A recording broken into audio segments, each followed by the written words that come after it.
से अभी खबरें क्या आ रही हैं? नहाने धोने का कार्यक्रम इन लोगों का पूरा हो चुका है। नहाने के बाद नाश्ता देने का एक कार्यक्रम होता है। हालांकि लगता नहीं है हमें, ये सिर्फ एक प्रक्रिया है कि उन लोगों के गले के नीचे कुछ भी उतर पाएगा। और अपडेट ये, जिस काले कपड़े की आप बात कर रहे थे राशिद, 5:15 बजे वो पहनाया जाएगा। ऑफिशियल ये स्टेटमेंट हालांकि अभी फिलहाल आ रहा है। सुबह 4 बजे नहाने धोने की प्रक्रिया इन लोगों की शुरू की गई थी और उसके बाद नाश्ता देने की प्रक्रिया रहती है। लेकिन अब रिएक्शन इन लोगों का उसके बाद कैसा है वो शायद कुछ वक्त में मैं आपको बता पाऊंगी, क्योंकि अभी 4:25 का ये वक्त है। लेकिन 5 बजे चारों को 5:15 बजे, माफ करें, सुबह 5:15 बजे इन्हें काला कपड़ा पहनाया जाएगा। फिलहाल ये अपडेट अभी निकल करके आ रही है। 1, 7 और 8 ये 3 बैरक थी जिसमें रात भर ये थे। एक बैरक में 2 कैदी थे और बाकी 2 दूसरी बैरक में थे। अब आगे की प्रक्रिया शुरू हो चुकी है। मीटिंग तिहाड़ जेल प्रशासन और जल्लाद पवन की अभी फिलहाल चल रही है, जो 10 मिनट पहले लगभग शुरू हुई थी। मेरी सहयोगी शालिनी कपूर तिवारी एक बड़ी जानकारी देते हुए, मेरी सहयोगी शालिनी कपूर तिवारी एक बड़ी जानकारी देते हुए 4:26 हुए हैं, 1 घंटा और 4 मिनट बाकी है। तो ऐसे में जो दर्शक अभी इंडिया न्यूज के साथ ट्यून इन हुए हैं, उनकी जानकारी के लिए बता दें, तिहाड़ जेल के अंदर फांसी की प्रक्रिया शुरू हो गई है। 4:15 बजे काला कपड़ा चेहरे पर पहनाया जाएगा, 4:15 से 4:20 के बीच में। और जैसा कि मैंने बताया कि सब कुछ इशारों ही इशारों में होता है, खामोशी के साथ में होता है। किसी भी तरह की कोई कमांड आवाज निकाल करके नहीं दी जाती है, चाहे वो जेलर हो यानी जेल सुपरिटेंडेंट हो, या जेल के डिप्टी सुपरिटेंडेंट हो, या फिर मजिस्ट्रेट हो, या फिर डॉक्टर हो, या फिर स्वीपर हो, या फिर जल्लाद हो। किसी के भी जबान से एक भी शब्द निकला नहीं करते, क्योंकि ऐसा कहा जाता है कि अगर कोई अगर फांसी के तख्ते तक जा रहा है और उसे अगर मौत का डर है। और ये देखिए अभी का ये ताजा अपडेट, तिहाड़ जेल में फांसी की प्रक्रिया शुरू हो गई है। सुबह 4:26 पर सबसे पहले खबर देने वाला आपका चैनल। 5:15 बजे काला कपड़ा पहनाया जाएगा, 5:15 बजे काला कपड़ा पहनाया जाएगा। तिहाड़ जेल के अधिकारी दोषियों के पास में पहुंच चुके हैं। तिहाड़ जेल के अंदर से ये खबर आ रही है, अभी का ये ताजा अपडेट है। दोषियों को नहाने और प्रार्थना करने के लिए बोला गया है, ये भी अभी का ताजा अपडेट है। दोषियों को ये पूछा गया है, क्या नहाना चाहते हो तुम? 5:15 बजे दोषियों को काला कपड़ा पहनाया जाएगा। चारों के नहाने धोने की प्रक्रिया शुरू हो गई है। नहाने के बाद चारों दोषियों को नाश्ता दिया जाएगा। लेकिन ऐसा नहीं हो पाता कि कोई नाश्ता करे भी। हालांकि अफजल गुरु के बारे में एक बात कही जाती है, और जिसके बारे में मैं कह रहा था कि दिल्ली के तिहाड़ जेल में 7 साल 1 महीना और 11 दिन पहले यानी 9 फरवरी के दिन जब उसे फांसी दी गई थी, तो अफजल गुरु को पहले एक चाय दी गई और अफजल गुरु बहुत सामान्य तरीके से बातचीत कर रहा था। और अफजल गुरु ने उस जमाने में जेलर से ये कहा कि फांसी से ठीक पहले ये कहा कि क्या 1 कप चाय और मिल जाएगी? तो जेलर ने कहा कि नहीं, क्योंकि चाय ले आने वाला बहुत दूर से चाय लेकर के आता है, इसलिए अब चाय नहीं मिलेगी। ये अफजल गुरु को कहा गया था। और देखिए एक अजीब सा संयोग है, तिहाड़ जेल में पिछले 4 दशक में जो फांसी हुई है, एक फांसी रंगा बिल्ला की जनवरी में हुई है, फरवरी में हुई थी अफजल गुरु की फांसी, और मार्च में होने जा रही है निर्भया के गुनहगारों की फांसी। निर्भया के दोषियों की फांसी का काउंटडाउन जारी है।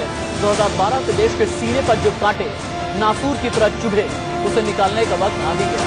तमाम कानूनी दांवपेच और कानूनी बहस के बाद आखिरकार निर्भया के गुनहगारों को अब से करीब 1 घंटा और 3 से 4 मिनट, 1 घंटा और 2 मिनट के बाद यानी 5:30 बजे फांसी के फंदे पर लटका दिया जाएगा।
की जंग फांसी के कुछ घंटों पहले तक लगातार चलती रही। कानूनी दांवपेच से मामले को फिर लटकाने की कोशिशें हुई, लेकिन कोर्ट ने साफ कर दिया कि अब इंसाफ होकर रहेगा। अब किसी दोषी की कोई भी दलील नहीं सुनी जाएगी। सुप्रीम कोर्ट और पटियाला हाउस कोर्ट ने दोषी अक्षय की याचिकाएं खारिज कर दी और डेथ वारंट पर रोक लगाने से मना कर दिया। तो क्यूरेटिव पिटीशन जो पेनल्टी को लेकर पड़ी थी उसमें सुप्रीम कोर्ट ने डिसमिस की है और ये नहीं जवाब मिल रहा है, अभी तक इस बात का जवाब नहीं मिल पा रहा है किसी को भी। पूरी दुनिया देख रही इस बात को कि आप रस्सी खरीदने में तो बहुत तेज हैं फांसी की, और मास्क खरीदने के लिए नहीं आपके पास है। तो प्रकृति कह रही है आप रस्सी खरीदेंगे फांसी लगाने के लिए तो मास्क बढ़ाने पड़ेंगे, बहुत मास्क बढ़ाने पड़ेंगे, और एक दिन ऐसा आ जाएगा कि मास्क से भी इलाज नहीं होगा। तो क्यूरेटिव पिटीशन जो पेनल्टी को लेकर पड़ी थी उसमें सुप्रीम कोर्ट ने डिसमिस की है और ये नहीं जवाब मिल रहा है, अभी तक इस बात का जवाब नहीं मिल पा रहा है किसी को भी। पूरी दुनिया देख रही इस बात को कि आप रस्सी खरीदने में तो बहुत तेज हैं फांसी की, और मास्क खरीदने के लिए नहीं आपके पास है। तो प्रकृति कह रही है आप रस्सी खरीदेंगे फांसी लगाने के लिए तो मास्क बढ़ाने पड़ेंगे, बहुत मास्क बढ़ाने पड़ेंगे, और एक दिन ऐसा आ जाएगा कि मास्क से भी इलाज नहीं होगा। तो इसलिए हम कह रहे हैं प्रकृति को मानो, ऐसा मत करो, अनजस्टिस मत करो, 16.5 साल के बच्चे को फांसी मत दो। या तो सही मान लो, कागज मान लिए, जब आपने कागज सही मान लिए तो कोर्ट में भी मान लेना चाहिए। पुलिस वेरीफाई कर चुकी है। ये मिसकैरेज ऑफ जस्टिस हो रहा है, न्याय हो रहा है, दबाव में हो रहा है, मीडिया प्रेशर है, पॉलिटिकल प्रेशर है।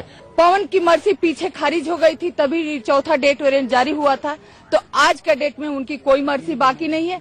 जो भी है जबरदस्ती है, फांसी को टालने की कोशिश है, लेकिन अब हमारे अदालतों को भी इनकी हकीकत पता हो गई है, क्योंकि एक दिन ये पहले आते हैं। तो इसलिए सब कुछ आज खारिज होगा। कल 5:30 बजे ये फांसी पे लटकेंगे, और जरूर लटकेंगे। कल निर्भया को इंसाफ मिलेगा, पूरे देश को इंसाफ मिलेगा। निर्भया के इंसाफ की लड़ाई लंबी रही। 3 बार फांसी के आदेश के बाद भी फांसी टाली गई। कई बार लगा सारे दोषी बचकर निकल जाएंगे, लेकिन आखिरकार इंसाफ का दिन आ ही गया। Bureau report, India news. Countdown लगातार